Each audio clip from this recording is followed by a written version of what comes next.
Agora vamos, de facto, encerrar a nossa conferência da melhor maneira, com a intervenção do professor António João Maia, presidente do Observatório de Economia e Gestão de Fraude, aliás, que é também co-organizador desta iniciativa. Portanto, muito obrigado também ao Observatório OBGF por estar também aqui, por ajudar a esta organização. O Sr. Professor tem um currículo que fala por si, além de ser presidente da direção deste observatório. Também pertence aos quadros da Polícia Judiciária como investigador criminal, embora exerça funções no Conselho de Prevenção da Corrupção, até agora, desde 2008, salvo erro. E também é professor convidado do Instituto Superior de Ciências Sociais e Políticas da Universidade de Lisboa, em cadeiras de Ética, Integridade e Prevenção da Fraude e Corrupção nos cursos de Administração Pública. Sr. Professor, muito obrigado pela sua presença e agora a palavra é sua. Muito obrigado, Sr. Professor Bacelar Gouveia. Começo por agradecer naturalmente, em meu nome e em nome do Observatório, o convite que nos endereçaram para estar aqui neste evento. É um gosto grande para mim estar aqui. Dizer que não vou ser muito longo para já, porque já foi tudo dito. Enfim, também não é a especialidade, digamos assim, do Observatório, e muito menos minha, a questão do branqueamento. Ainda assim, porque, como costumamos dizer, está tudo ligado. A criminalidade, nomeadamente quando falamos na componente organizativa, organizacional, está tudo ligado e o branqueamento não deixa de estar, de facto, ligado. Mas antes disso, naturalmente, cumprimentar todos os colegas que tão brilhantemente abordaram o tema antes de mim. Portanto, enfim, se calhar iria fazer um pouco mais do que apresentar o Observatório de Economia e Gestão de Fraude. Dizer que o Observatório de Economia e Gestão de Fraude foi criado em 2008, na sequência de cursos de Gestão e Prevenção de Fraude que foram organizados na Faculdade de Economia da Universidade do Porto, onde tem a sua sede, e foi sempre muito, digamos, impulsionado pelo saudoso amigo professor Carlos Pimenta, que eu gostava de homenagear, que nos deixou há pouco mais de um mês, e de facto tem sido, desde o início, a grande força impulsionadora do Observatório. Era professor catedrático da Faculdade de Economia e sempre se preocupou com estas questões da fraude e da economia não registada. O Observatório foi criado em 2008, como disse, na sequência desses dois cursos, e foram convidados os alunos e os professores que faziam parte do elenco, e eu fazia, com todo gosto, parte desse elenco, e naturalmente que a ideia nos entusiasmou. De facto, enfim, estas questões da fraude, da corrupção, da criminalidade, não são só questões das instituições do Tribunal, do Ministério Público, entidades de controle, o Tribunal de Contas, inspeções dos ministérios.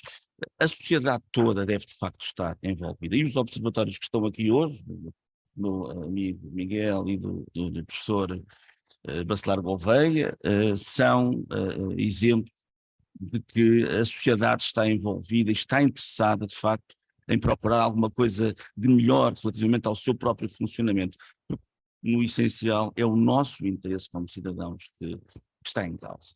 O OBGF é esta designação que tem, o Observatório de Economia e Gestão de Fraude, é uma associação privada, sem fins lucrativos, pautada pela liberdade de criação e atuação, sem fins partidários, confessionais ou corporativos, e que privilegia a reunião de estudiosos de diversas especialidades e diferentes experiências profissionais, académica, de terreno, enfim. Quem se interessar pelo tema, também ficam convidados, se o tema vos interessar, poderem, digamos assim, colaborar connosco. E se há palavra-chave que nós temos é a interdisciplinaridade, porque são fenómenos, de facto, que devem ser abordados segundo, enfim, todos os pontos de vista jurídico, fenomenológico, psicológico, sociológico, antropológico. Todas as componentes são importantes e todas juntas se calhar não chegam para compreender estes fenómenos que têm a ver com a natureza humana e com a forma como os seres humanos se organizam para viver em comum. O Observatório procura também colaborar em projetos formativos.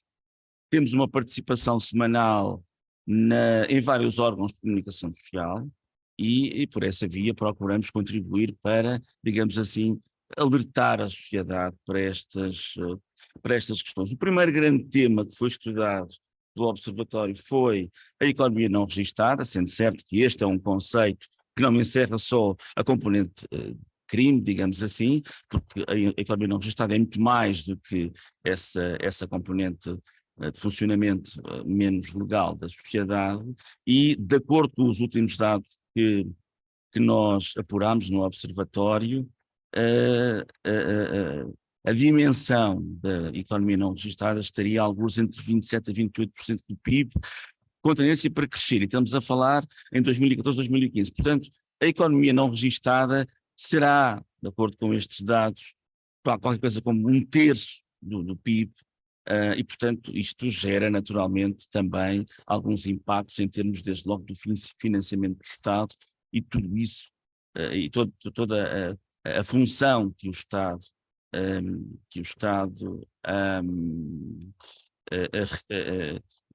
deve desenvolver. Estudamos a fraude e, no meu caso, por isso é que eu disse no início, eu não sou propriamente especialista em branqueamento e, portanto, não me meto, para já porque as vossas apresentações foram muito completas, e, portanto, não me meto nesse território. Enfim, não serei especialista em grande coisa, mas se há tema que me apaixona e com que trabalho já há mais de 30 anos, é a corrupção. E a corrupção também, aliás, como disseram, tem uma relação muito direta com o branqueamento. Relativamente, então, aqui aos tópicos, eu tenho aqui, aos tópicos associados ao tema da sessão de hoje, tenho aqui 4 tópicos, e, enfim, o primeiro, fraude e branqueamento.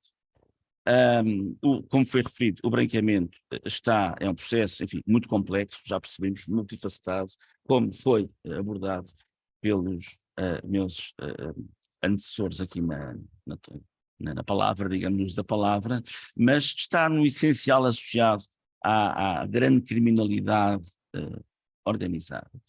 Se calhar iniciou-se com, enfim, historicamente, mas é esta a referência que eu tenho, com a procura de punir as questões do branqueamento associado aos resultados do tráfico de droga, mas rapidamente se percebeu, até a própria legislação evoluiu em poucos anos, que de facto não é só o crime de tráfico de droga que gera de facto esses volumes de dinheiro, que importa depois dar, digamos assim, essa dimensão de dinheiro branqueado, limpo, se quiser. Os tráficos de armas, tráficos de seres humanos, e agora, enfim, é o tema aqui da sessão de hoje, a associação aos processos de financiamento do terrorismo, e eu tomei a liberdade, como diz aqui o colega, o professor Marcelo Rebelo de Sousa, nos trouxe aqui uns livros para partilhar convosco. Este é um livro que foi editado há 2 semanas, que foca muito o tema aqui desta sessão, que é o branqueamento de capitais e o financiamento do terrorismo. Os autores são o Miguel Viegas, que é nosso colega, e eu digo nosso porque a doutora Ruth Serra também é membro da direção do Observatório de Economia e Gestão de Fraude.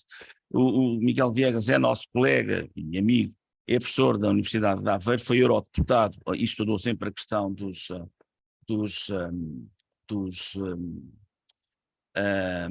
assuntos económicos e monetários, enquanto exerceu essa função, e o coautor é um nosso colega, enfim, há mais anos, da Polícia Judiciária, meu, do Miguel e do Vítor, que é o Carlos Sarmento. Portanto, enfim, se o tema vos interessar, de facto tem aqui elementos muito precisos sobre esta associação do branqueamento de capitais e o financiamento do terrorismo. Depois, a relação entre branqueamento e offshores, que é uma relação, enfim, se calhar não foi aqui tão focada, mas que existe. Os offshores, como sabemos, são ou paraísos fiscais, que é a designação que muitas vezes também lhe surge associada, se traduzem, enfim, esta ideia é muito simples, mas traduzem um pouco esta noção.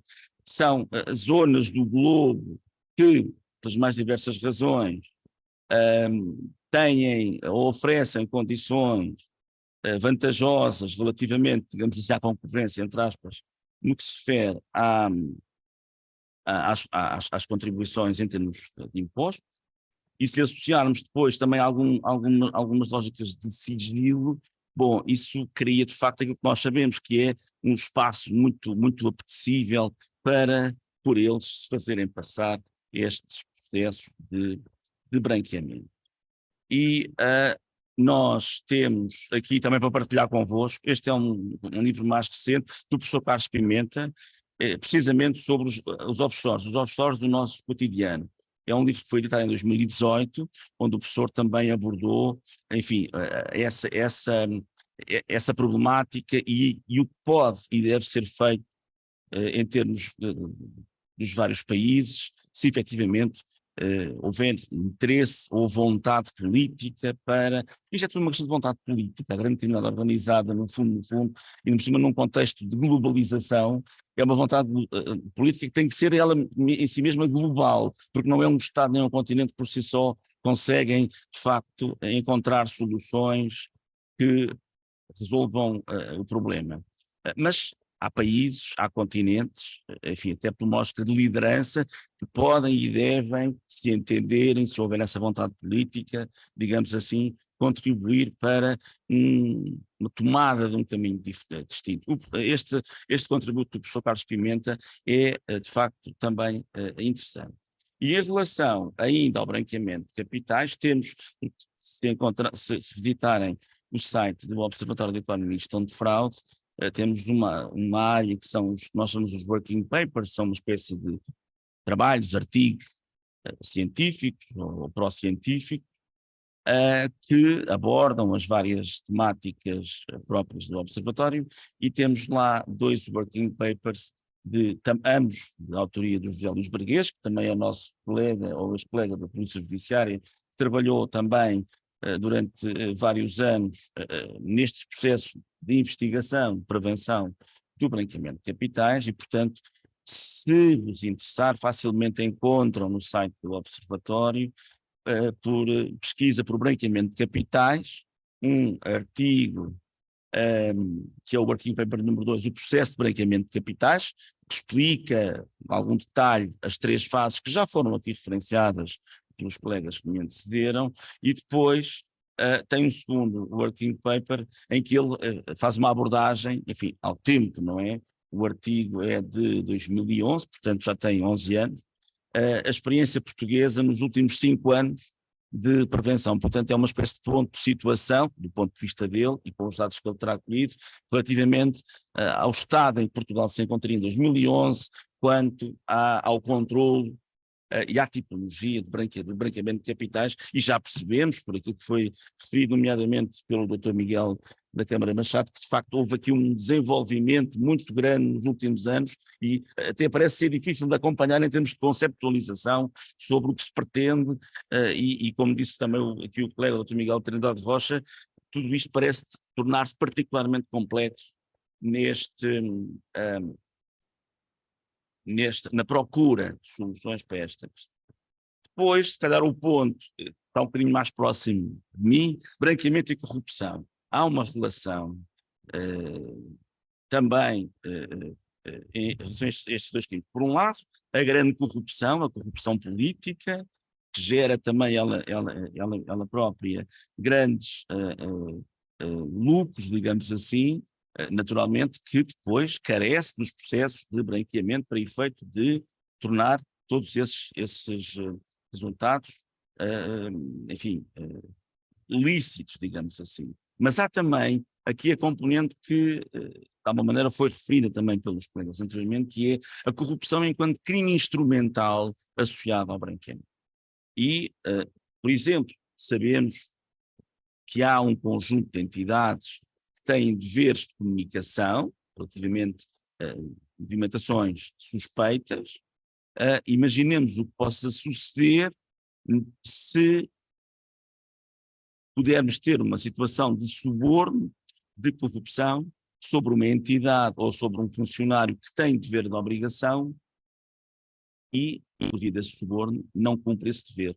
Enfim, não há sinais, pelo menos, e este é o último ponto, a avaliação de Portugal do GAFI em 2017, enfim, já tem 5 anos e, portanto, se calhar já houve evoluções, mas o relatório de 2017 do GAFI, dessa avaliação, refere que, de uma maneira geral, em 2017, há 5 anos, que o país parecia, as estruturas, estarem a cumprir os requisitos e as recomendações incluindo na componente das comunicações. E, portanto, a darmos este dado como verdadeiro, e não, eu pelo menos não tenho dados que permitam contrariá-lo, e se ele se ainda mantiver, significará que não teremos grandes riscos, existem sempre, mas grandes situações de suborno, de corrupção como crime instrumental, que depois tornem mais fácil a utilização das nossas entidades bancárias e outras a poderem ser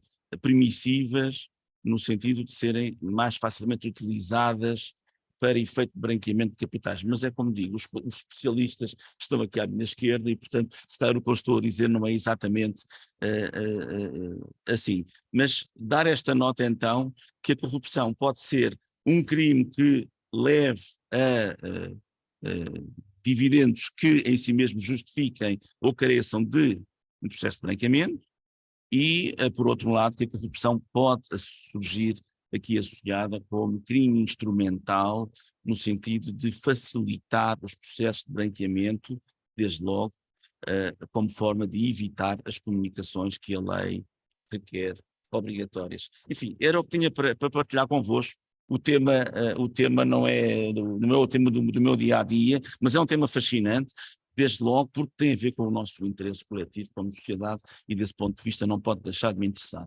Parabéns pela organização, parabéns a todos os colegas que de facto tiveram apresentações muito brilhantes e foi um gosto e obrigado.